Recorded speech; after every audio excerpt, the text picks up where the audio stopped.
Nikita Khanvilkar and welcome back to book intro. Guys, आज हम लोग चाणक्य नीति का अध्याय 10 जो है उसके बारे में बात करेंगे। और जो अध्याय 10 है उसमें टोटल 20 जितने श्लोक है। तो वो जो श्लोक है वो श्लोक और उसका जो मीनिंग है मैं उसके बारे में बात करूँगी आपके लोगों के साथ। मुझे ऐसी रिक्वेस्ट आई थी कि जो अध्याय है वो कम से कम समय में अगर मैं बता सकूँ तो अच्छा रहेगा। लेकिन क्या है ना कि मतलब लास्ट टाइम जो था अध्याय 9 उसमें 16 जितने श्लोक थे और मैंने 16 मिनट का अवसर लिया।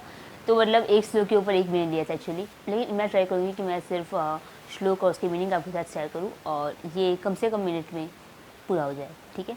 तो बिना टाइम बर्बाद किए हम लोग स्टार्ट करते हैं 10वां अध्याय। श्लोक पहला जो है विद्या रूपी रत्न, यानी कि विद्या रूपी रत्न किसे कहते हैं। तो यहाँ पर आचार्य चाणक्य ने कहा है कि विद्या रूपी धन। तो यहाँ पर उन्होंने कहा है कि जो विद्या रूपी रत्न जो जिसे कहते हैं, तो उन्होंने कहा कि जो जिसके पास विद्या होती है, जो एजुकेटेड है, ऐसा इंसान जो है वो अगर धनहीन हो फिर भी वो विद्याहीन नहीं है, यानी कि उसके पास विद्या है, तो वो बहुत इम्पोर्टेंट इंसान है, यानी कि वही विद्वान व्यक्ति है और उसे हर जगह सम्मान मिलेगा।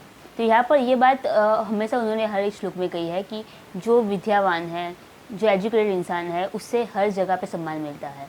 तो ज्ञान विद्या का बहुत ज़्यादा महत्व है चाणक्य नीति में। तो उन्होंने यही कहा यहाँ पर कि अगर विद्यावान इंसान धनहीन भी हो लेकिन फिर भी वो सम्मान पाता है समाज में। श्लोक दूसरा जो है वो है कि हमेशा सोच समझ के आगे बढ़ो ज़िंदगी में। सोच समझ के आगे बढ़ना मतलब कि कोई भी चीज़ ऐसे ही मत कर दो, किसी ने कहा कर दिया, सब लोग यही कर रहे हैं तो कर दिया। कभी कभी ज़िंदगी में क्या होता है कि हम लोग दूसरों को फॉलो करते हैं कि इसने किया तो मुझे भी करना पड़ेगा। वो देखा देखी चीज़ें कहते हैं, हम लोग लोगों को देख के बस वही करने लगते हैं। तो उन्होंने कहा हमेशा सोचो कि तुम लोग जो ज़िंदगी में कर रहे हो वो क्यों कर रहे हो, उसके पीछे की वजह क्या है और करना ज़रूरी है कि नहीं। तो यहाँ पर उन्होंने कहा है कि शास्त्रों के अनुसार जो भी चीज़ें कही गई है, यानी कि मैंने अभी बात की वो लाइफ की बात की, लेकिन यहाँ पर आचार्य कह रहे हैं कि शास्त्रों में भी जो चीज़ें कही गई है कि हमें पूरे दिन में, हमें पूरे साल में हमें जो करना चाहिए, यानी कि एकादशी का उपवास जो होता है वो लोग करते हैं, लेकिन कुछ लोग नहीं करते हैं कि नहीं उपवास मुझसे नहीं होता है, मुझे खाना ही है। लेकिन एकादशी के उपवास का भी एक महत्व है। तो जो भी चीज़ सनातन धर्म में है, पुराणों में कही गई है, उसके पीछे कोई ना कोई वजह होती है। हाँ, ऐसा सोचते हैं कि हमें वजह नहीं पता है, लेकिन उसका कोई ना कोई लाभ, कोई ना कोई वजह है वहाँ पर। तो हमें से शास्त्रों का अनुसरण करना बहुत ज़्यादा ज़रूरी है। उसके बाद जो है उन्होंने उसके बाद जो तीसरा श्लोक है उसमें उन्होंने कहा है कि ऐशो आराम करना है या विद्या प्राप्त करनी है। तो जो इंसान ऐशो आराम करने के लिए, मज़े करने के लिए विद्या अभ्यास छोड़ देता है, तो वैसे इंसान को अभी विद्या प्राप्त नहीं हो सकती है। और फिर उन्होंने कहा है कि मौज शौक करने के, ऐशो आराम करना अगर आपको है तो आपको विद्या कभी प्राप्त नहीं हो सकती है, यानी कि इन दोनों में से आपको एक मार्ग चुनना पड़ता है। आप लोग आज भी मैं बहुत से लोगों को, लड़कों को, लड़कियों को देखती हूँ कि जो लोग एजुकेटेड होते हैं, यानी कि जो अभी अभ्यास कर रहे हैं, अभी जो विद्या अभ्यासी लोग हैं, कॉलेज के हो या फिर स्कूल के हो, तो वो लोग बहुत ही डिफरेंट हो जाते हैं हम लोगों से। मतलब हमें लगता है कि हाँ भाई, ये अब हम लोगों ने तो एजुकेशन कंप्लीट हो गया है, तो वो हमसे अलग लगते हैं। और जो लोग ऐसे हैं जैसे मज़े करने के लिए जो लोग पढ़ाई कर रहे हैं, वो लोग, और जो पढ़ाई करने के लिए पढ़ाई कर रहे हैं, उन दोनों में हमें डिफरेंस दिख ही जाता है। तो यहाँ पर उन्होंने कहा है कि जो लोग सिर्फ मज़े करने के लिए विद्याभ्यास कर रहे हैं उनको विद्या प्राप्त नहीं होने वाली है, और जो लोग सिर्फ विद्या प्राप्त करने के लिए विद्याभ्यास कर रहे हैं और ऐशो आराम का त्याग कर रहे हैं उन्हें विद्या प्राप्त जरूर होगी। तो ये चीज़ बहुत सही है, क्योंकि स्टूडेंट लाइफ में आराम नहीं करना चाहिए। हमें सिर्फ एक ही गोल होना चाहिए, हमें जो प्राप्त करना है, जो हमें अचीव करना है, उसके ऊपर पूरा फोकस होना चाहिए। सो ये बात बिल्कुल सही कही है यहाँ पर उन्होंने। उसके बाद का जो चौथा श्लोक है उसमें आचार्य चाणक्य कहते हैं कि कवि, स्त्री और कौवे का सामर्थ्य। तो यहाँ पर उन्होंने कहा है कि जो कवि होते हैं वो कल्पना में हमेशा, उनकी जो कल्पनाएं होती है उससे वो लोग कविताएं लिखते हैं। मतलब उनकी जो कल्पना होती है वहाँ तक कोई सामान्य इंसान नहीं पहुँच सकता है। जो कवि होते हैं, जो लेखक होते हैं, उन लोगों की जो कल्पना होती है वो कहाँ कहाँ पहुँच कर कैसी कैसी कहानियाँ और सॉन्ग, गीत लिख लेते हैं, और हम लोग को लगता है कि यार ये लोग क्या सोच रहे थे, इतना अच्छा सॉन्ग लिख दिया। तो वहाँ तक हम लोग नहीं पहुँच सकते हैं। और फिर उन्होंने कहा है कि स्त्रियाँ, तो उन्होंने कहा कि स्त्रियाँ क्या ऐसा है दुनिया में जो करने के लिए समर्थ नहीं है। तो यहाँ पर उन्होंने क्वेश्चन मार्क किया है कि स्त्रियों के लिए क्या करना इम्पॉसिबल है, यानी वो सब कुछ कर सकती है। फिर उन्होंने कहा है कि जो इंसान नशे में होता है, दारू पी के नशे में होता है, वो इंसान कुछ भी बोल सकता है, उससे उसके ऊपर रोक डालना, यानी कि वो कुछ भी बोलने के लिए सामर्थ्यवान है, फिर उन्होंने कहा है कि कौवा जो होता है वो किसी भी इंसान, पशु, पंछी, वो किसी को भी नहीं छोड़ता है, वो किसी का भी भक्षण कर सकता है। तो ये था हमारा चौथा श्लोक। उसके बाद का जो पांचवा श्लोक है उसमें उन्होंने कहा है कि नसीब ही सब कुछ है। तो यहाँ पर उन्होंने कहा है कि नसीब जो है वो इंसान को ज़िंदगी में ऐसा एक बार होता है कि यार मेरे नसीब में नहीं है, इंसान ये सब लेता है ज़िंदगी में। तो उन्होंने कहा कि नसीब की भी कुछ अलग ही लीला है। तो उन्होंने यहाँ पे कहा है कि नसीब जो है वही एक गरीब को राजा तक बना सकता है और एक राजा को रंक बना सकता है। जो धनवान को निर्धन बना देंगे और निर्धन जैसे कुबेर जो थे उन्हें धनवान बना दिया। कुबेर की अगर आपको स्टोरी पता हो तो भगवान जो कुबेर थे वो भी बहुत निर्धन थे और महादेव की कृपा से उन्हें सारी धन प्राप्त हुई। तो ये नसीब की बात है, ऐसा कहते चाणक्य कि नसीब जो होता है वो बहुत ही बलवान होता है, बलशाली होता है। उसके बाद जो छठा श्लोक है उसमें वो कहते हैं कि कौन किसका दुश्मन है। तो यहाँ पर उन्होंने दुश्मनी की बात की है कि कौन किसका दुश्मन है।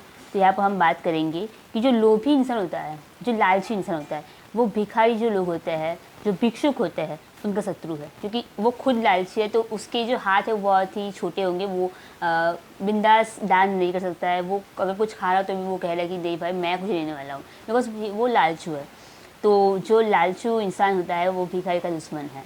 फिर उन्होंने कहा है कि जो मूर्ख व्यक्ति होता है वो जो सलाह देने वाला इंसान होता है ना उसका दुश्मन है। क्योंकि मूर्ख व्यक्ति किसी की सलाह नहीं लेते, उन्हें लगता है कि वो सर्वज्ञानी है। तो जो सलाहकार होता है उसके लिए दुश्मन है मूर्ख व्यक्ति। फिर उन्होंने कहा है कि जो व्यभिचारी स्त्रियाँ होती है वो उनकी पति की दुश्मन होती है। आपको पता है कैसे। फिर उन्होंने कहा है कि जो चोर होता है चंद्रमा को दुश्मन समझता है, क्योंकि चोरी करने के लिए अंधेरी रात हो तो सही रहता है, अगर चंद्रमा है तो फिर मतलब ये उस समय की बात है। अब तो लाइट्स है फिर भी लोग चोरी करते हैं, लेकिन उन्होंने कहा कि चंद्रमा को चोर लोग जो है वो दुश्मन की तरह दृष्टि से देखते हैं। उसके बाद का जो श्लोक है वो है 7वां श्लोक, जिसमें वो कहता है कि पशु समान मनुष्य। अब ऐसा कौन सा मनुष्य है जो पशु समान है, तो वो कर्माधीन ही होगा। तो हम देखते हैं तो उन्होंने कहा यहाँ पर ऐसा इंसान कि जिसके पास विद्या ज्ञान नहीं है, जो विद्यावान नहीं है, जो ज्ञानी नहीं है, वैसा इंसान, ऐसे इंसान में किसी भी तरह का तप करने का सामर्थ्य नहीं होता है। तप यानी यहाँ पर कुछ अचीव करने का सामर्थ्य नहीं होता है, अगर हम आज के ज़माने की बात करें तो। फिर उन्होंने कहा है कि ऐसा इंसान कि जिसके अंदर दान करने की वृत्ति नहीं है। मतलब आजकल लोग कहते हैं कि किसी को दान में पैसा नहीं देना चाहिए या फिर लोग उसका गलत इस्तेमाल करेंगे। लेकिन आप अगर 1-2 रुपये देंगे उससे कुछ बुरा नहीं होता है। फिर दान जो चीज़ होती है वो क्या होती है कि अगर आप किसी को दान देते हो, यानी कि आपने अगर किसी को 11 रुपये दिए, फिर आपको सोचना है कि अब ये पैसे जो मैंने दिए हैं उसका वो क्या करेगा, क्योंकि आपने वो दान दे दिया। दान चीज़ ऐसी होती है कि अगर आपने कुछ दे दिया उसके बाद सोचो ही मत, आपने दे दिया, अब उसके ऊपर आपका कोई अधिकार नहीं है। तो दान उसे कहते हैं। अपन लोग कहते हैं कि हम लोग पैसे दोगे तो फिर ये लोग कुछ दारू पिएंगे या फिर कोई गलत काम करेंगे इससे। तो वो हमारा काम नहीं है कि वो इस पैसे का क्या यूज़ करता है। हमारा काम है दान देना। हमने दान दे दिया, उसके बाद वो उसको जो करना है वो करे, वो उसके कर्माधीन होगा। वो बच्चों के लिए खाना लेके जाएगा या फिर दारू पिएगा, वो उसका कर्म है। लेकिन हमारा कर्म कहाँ खत्म हो जाता है, जब हम दान दे देते हैं। तो अगर आपका सर कि पैसे नहीं देने चाहिए तो कोई बात नहीं, पैसे मत दो। सबसे बड़ा दान जो होता है वो होता है अन्नदान। आप पानी दे सकते हो किसी को, आप किसी को खाना दे सकते हो, सबसे बेस्ट दान है। फिर उन्होंने कहा है कि ऐसा इंसान जिसके अंदर बिल्कुल दया ही नहीं है। आजकल बहुत सारे लोग होते हैं जो किसी की हालत बहुत ख़राब है तो वो लोग हंसते हैं कि ये बस कर्म है, जाने दो। लेकिन ऐसा नहीं करना चाहिए, हमें थोड़ा दया भावना होनी चाहिए। अगर दया नहीं है तो हम मनुष्य कहने के लायक ही नहीं, क्योंकि दया करुणा जो होती है वही हमें मनुष्य बनाती है। फिर उन्होंने कहा कि अधर्मी मनुष्य जो धर्म का पालन नहीं कर रहा है, वैसा अधर्मी जो मनुष्य है वो भी पशु समान है। क्योंकि धर्म का ज्ञान होना, ज्ञानी होना, दान, करुणा, ये सारी चीज़ें जो होती है वो हमें मनुष्य बनाती है। उसके बाद का जो 8वां श्लोक है उसमें वो कहते हैं कि भैंस आगे भागवत। तो यहाँ पर उन्होंने कहा है कि तो यहाँ पर वो एक एग्जाम्पल ले रहे हैं कि मलयाचल जो एक पर्वत है जहाँ पर बहुत सारी वास जो होती है वो उगता है। तो यहाँ पर उन्होंने कहा है कि जो ये पर्वत है उसके ऊपर चंदन के वृक्ष होते हैं। तो ये चंदन और वास ये दोनों इसी पर्वत पे उगते हैं। लेकिन चंदन की खुशबू से जो वास है वो बदलता नहीं है, वो वास का वास ही रहता है, उसमें कोई सुगंध नहीं आती है। तो मतलब जो वास है वो चंदन नहीं बन जाता है उसकी संगति से भी। तो यहाँ पर उन्होंने कहा है कि वैसे ही ऐसा इंसान जिसमें योग्यता नहीं है, जो कैपेबल नहीं है, तो वैसे इंसान को आप कितनी भी सलाह दो उसका कोई मतलब नहीं है। यानी वो भैंस के आगे भागवत जैसा है कि अगर ऐसा इंसान कि जिसको कुछ करना ही नहीं है। मैं मतलब मानती हूँ कि परिवर्तन जो है वो हमें खुद में आता है। हमें अगर बदलना है तो हम बदल सकते हैं। अगर हमें कोई कहे कि यार तुम ऐसा करो, तुम ऐसा हो जाएगा, ऐसा करो ऐसा हो जाएगा, कोई हमारी बात नहीं मानने वाला है और हमारे साथ शायद ऐसा होगा भी नहीं। लेकिन जब तक हमें अंदर से ना हो कि मुझे कुछ करना है ज़िंदगी में, तब तक आप कुछ नहीं कर सकते हो। वो अंदर से आता है कि मुझे कुछ बदलाव लाना है। किसी की सलाह से वो होता नहीं है। उसके बाद का जो 9वां श्लोक है उससे वो कहते हैं कि शास्त्रों की क्या गलती है। तो शास्त्र की क्या गलती है? तो यहाँ पर उन्होंने कहा कि सूरदास जो है, अगर वो अपना चेहरा आईने में नहीं देख पाए तो उसमें आईने की क्या गलती है? और जिस इंसान के पास शास्त्रों को समझने की बुद्धि नहीं है, उसका कल्याण नहीं होगा, तो उसमें शास्त्र की क्या गलती है? तो यहाँ पर सूरदास का उन्होंने एग्जाम्पल दिया है। सूरदास जो है बहुत बड़े संत थे, कृष्ण भगवान के भक्त थे, तो उन्हें उनकी आँखें नहीं थी, तो वो उनकी आँखें नहीं थी तो मतलब वो जो आईने में उनका चेहरा नहीं देख पाएंगे। इंसान जो है शास्त्रों को समझने की जो बुद्धि होती है, अगर वो उसमें नहीं है तो उसमें शास्त्रों की क्या गलती है? लोग कहते हैं ना कि मैं तो गीता पढ़ता हूँ, मैं इतनी बार पढ़ लिया, लेकिन मेरे से कोई बदलाव नहीं आया। शायद हो सकता है कि आप में वो समझने की शक्ति नहीं हो, क्योंकि बुद्धि जो होती है, बहुत बुद्धि और विद्या दोनों चीज़ें अलग है। विद्या यानी ज्ञान, विद्या को ज्ञान देता है, लेकिन बुद्धि जो होती है वो आपको समझने की शक्ति देती है। तो अगर आप में बुद्धि नहीं है तो फिर आप कितनी ही किताबें पढ़ लो, उसका कोई फ़ायदा नहीं है, और उसमें शास्त्रों की कोई गलती नहीं है। उसके बाद का जो 10वां श्लोक है, उसमें उन्होंने कहा है कि जो दुर्जन होते हैं, जो दुष्ट मनुष्य होते हैं, जो बुरे इंसान होते हैं, उन्हें आप कितनी भी सलाह दोगे वो हमेशा दुर्जन नहीं रहेंगे, उनमें कोई बदलाव नहीं आने वाला है। तो ये बदलाव जो चीज़ होती है ना, वो हमेशा अंदर से आती है। जैसे मैंने पहले कहा कि जब तक आप नहीं चाहोगे तब तक आप नहीं बदल सकते हो। और इंसान जो नसीब होता है, यहाँ पर चाणक्य अभी नसीब के बारे में बहुत कुछ कह रहे हैं, और उनका भी शायद मानना होगा नसीब चीज़ होती है, लेकिन मैं स्वामी विवेकानंद को अपना गुरु मानती हूँ, और मुझे लगता है कि स्वामी विवेकानंद ने कहा है कि एक इंसान ऐसा इस दुनिया में कुछ नहीं है जो नहीं कर सकता है। तो मुझे लगता है कि नसीब नाम की जो चीज़ है वो नहीं होती है, क्योंकि ऐसे बहुत सारे हमारे देश में ऐसे राजा हो गए जिनके नसीब में नहीं था, फिर भी वो बहुत ही महान राजा बने।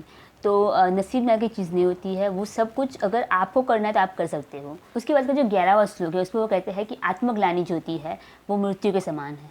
तो ये बहुत ही बड़ी चीज़ है कि उन्होंने यहाँ पर कहा है कि आत्मग्लानि जो होती है वो मृत्यु समान है। तो यहाँ पर उन्होंने कहा है कि किस चीज़ से किसका नाश होता है, तो यहाँ पर उन्होंने कहा कि आत्मग्लानि जो होती है वो मृत्यु समान है। उसके बाद उन्होंने कहा कि दुश्मन आवट जो होती है, अगर दुश्मन आवट आप करोगे और दुश्मन के साथ लड़ाई भी हो जाए तो आपका धन की हानि होती है उससे। और फिर उन्होंने कहा है कि अगर राजा के साथ दुश्मन आवट हो आपकी तो सर्वनाश हो गया, क्योंकि राजा जो होते हैं वही हम उनके साथ रहते हैं, यानी कि उनके गाँव में रहते हैं, और अगर उनसे दुश्मनी हो गई तो सर्वनाश हो ही गया। फिर उन्होंने कहा क्योंकि राजा तो हमें मृत्यु नहीं मिल सकता है। फिर उन्होंने कहा कि अगर विद्वान ब्राह्मण के साथ अगर दुश्मनाहट हो, उनके साथ अगर द्वेष की भावना हो जाए तो पूरे कुल का नाश होता है, क्योंकि ब्राह्मण अगर कोई श्राप दे दे तो पूरे कुल का नाश हो सकता है। तो यहाँ पर उन्होंने यही चीज़ कही है कि अगर आप दुश्मनाहट करो किसी के साथ तो सोच समझ के करो, ऐसे ही दुश्मन चूज़ मत कर लो कि देखो सामने कौन इंसान है।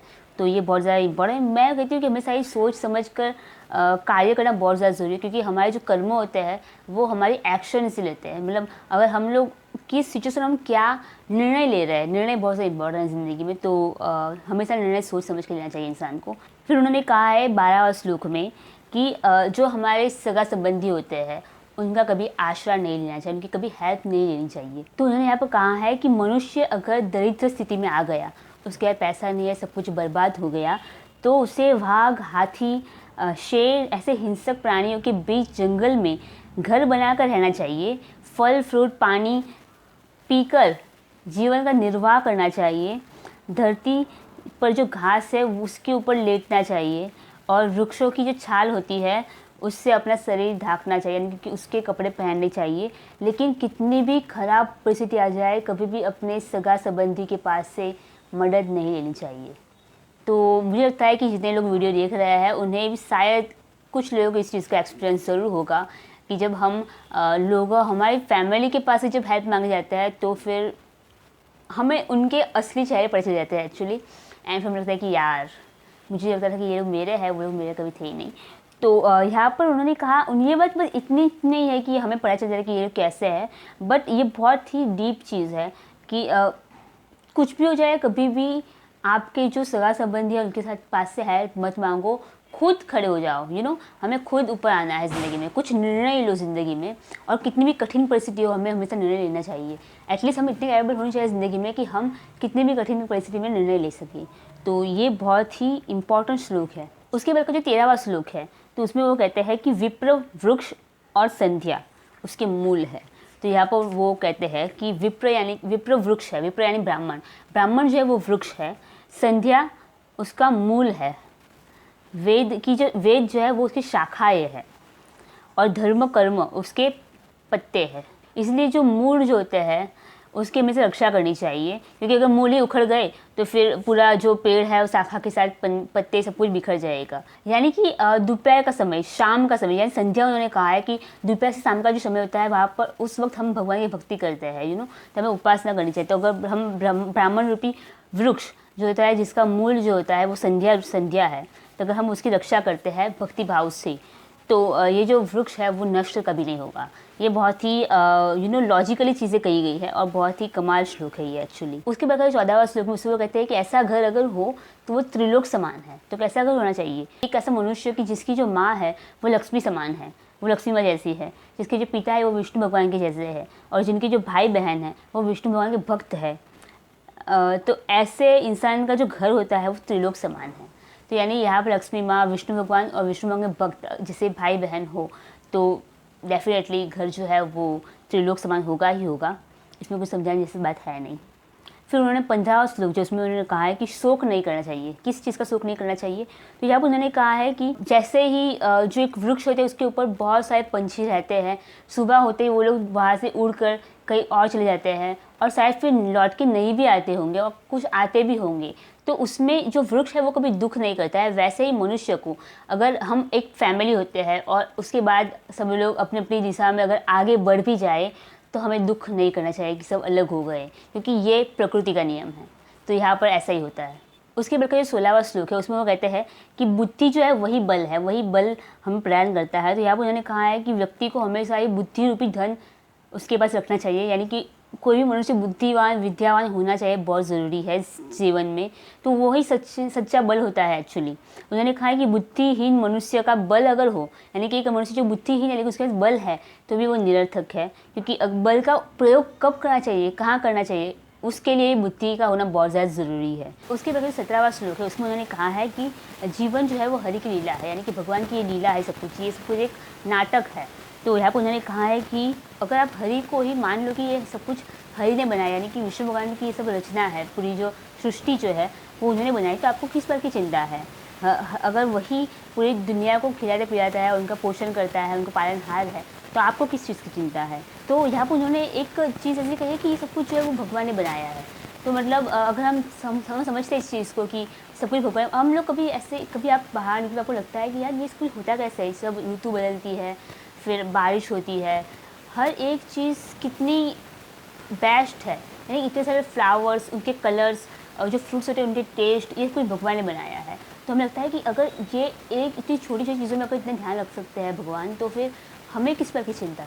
तो यहाँ पर उन्होंने कहा है कि अगर आप इस चीज़ों को, जो दुनिया है, जो लाइफ है, अगर उससे हम ऐसे देखें कि ये सब कुछ भगवान ने बनाया है, तो हमें समझ में आएगा कि हम कुछ नहीं करते हैं, तो हमें चिंता करने की कोई ज़रूरत नहीं है। उसके बाद जो 18वां श्लोक है उसमें वो कहते हैं कि अन्य भाषा का रसपान। तो यहाँ पर वो कहते हैं कि जैसे स्वर्ग में देवताओं के पास तो अमृत है, फिर भी वो अप्सराओं के हाथों से सब कुछ पीते हैं, जो भी मदिरा पान करते हैं। तो मतलब उनके पास अमृत है फिर भी वो लोग मदिरा पान करते हैं। तो मैं हूँ, यानी कि चाणक्य खुद की बात कर रहे हैं आचार्य की, मुझे संस्कृत भाषा का ज्ञान है, फिर भी मुझे अन्य भाषाओं का भी ज्ञान लेना है। तो ये एक श्लोक है कि इंसान को हमेशा सीखना चाहिए। ये जो एग्जाम्पल था वो अलग था, लेकिन उन्होंने यहाँ पे ये बताया है कि संस्कृत का ज्ञान, यानी संस्कृत जो है वो बहुत ही इंपॉर्टेंट भाषा है। इवन आज नासा भी कह रही है कि संस्कृत ही ऐसी भाषा है जो शायद फ्यूचर में बाइनरी भाषा जो होती है, यानी कि हमारी जो एस्ट्रोनॉमी की जो लैंग्वेज है जो लोग यूज़ करते हैं मोस्टली, तो उससे भी एडवांस है। तो ये बहुत ही अजीब चीज़ है, क्योंकि सबसे पुरानी भाषा जो है संस्कृत, वो भी एडवांस है, ऐसा कह रहे हैं नासा लोग। तो यहाँ पर आचार्य ने यही कहा है कि मुझे संस्कृत का ज्ञान है, फिर भी मैं दूसरी भाषा सीखने में इंटरेस्टेड हूँ। तो दूसरी भाषा सीखनी चाहिए, एक्चुअली बहुत ज़्यादा इंपॉर्टेंट है। अगर एक इंसान अगर उसके 4 से ज़्यादा भाषा आती है तो वो बहुत इंटेलिजेंट भी कहा जाता है, तो ज़रूर सीखें दूसरी भाषाएँ। उसके बाद का जो 19वां श्लोक है उसमें वो कहते हैं कि घी यानी अमृत। तो यहाँ पर ये जो है घी यानी अमृत, एक तुलसीदास ने भी कहा है कि जो घी है वो उसके जैसा कुछ नहीं इस दुनिया में। यानी अगर आपको सिर्फ इवन एक और भी थे, पता नहीं, एक और भी कवि थे जिसकी मैंने कविता पढ़ी थी, उसमें उन्होंने कहा था कि अगर आपको घी के दर्शन हो जाए ना, आपने खाया नहीं, सिर्फ दर्शन हो गए ना, फिर भी काफ़ी है।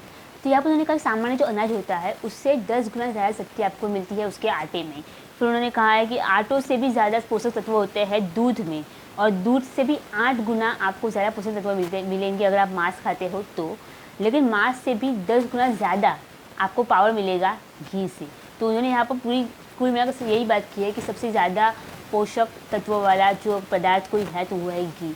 तो यहाँ पर उन्होंने घी की क्या महत्व है उन्होंने इसके ऊपर बात की है एक्चुअली। तो जो 20वां श्लोक है वो भी घी के बारे में है। तो उन्होंने कहा कि घी जो है बहुत शक्तिवर्धक है। तो यहाँ पर उन्होंने कहा है कि सब्जी, दूध का सेवन, घी का सेवन और मांस का सेवन, उन आप किसी भी चीज़ का सेवन करते हो लेकिन सबसे ज़्यादा शक्तिवर्धक कोई चीज़ है दुनिया में तो वो है घी। तो यहाँ पर उन्होंने घी का महत्व बताया है एक्चुअली। सो ये हमारा लास्ट श्लोक था इस अध्याय का, अध्याय 10 का। और इसके बाद भी अगर हमारा अभी 7 अध्याय बाकी है, यानी यहाँ पर 17 अध्याय है, तो मैं हर अध्याय आपको मंडे, वेडनेसडे एंड फ्राइडे को मैं शेयर करने वाली हूँ यूट्यूब चैनल के ऊपर। तो आप लोग बने रहना। और एक अलग से प्लेलिस्ट है चैनल की नीति के बारे में, आप वहाँ पर अध्याय 1 से अभी तक के जितने भी अध्याय आप देख सकते हो। और गाइस अगर आपको ये बुक चाहिए कि ये बुक कहाँ से मिलेगी, संपूर्ण चाणक्य नीति इस बुक का नाम है। और ये जो बुक है बहुत ही कमाल है, बहुत परफेक्ट है चाणक्य नीति के हिसाब से। मतलब आजकल लोग मुझे कहते हैं कि जो बुक नहीं मिलती है वो सही नहीं मिलती है, उनको ओरिजिनल चाणक्य नीति चाहिए। तो जहाँ पर उनको श्लोक मिल जाए जो आचार्य चाणक्य ने 80 में लिखे थे और उसका डिस्क्रिप्शन, तो ये सबसे बेस्ट बुक है संपूर्ण चाणक्य नीति, जहाँ पर किसी ऑथर का ओपिनियन नहीं है।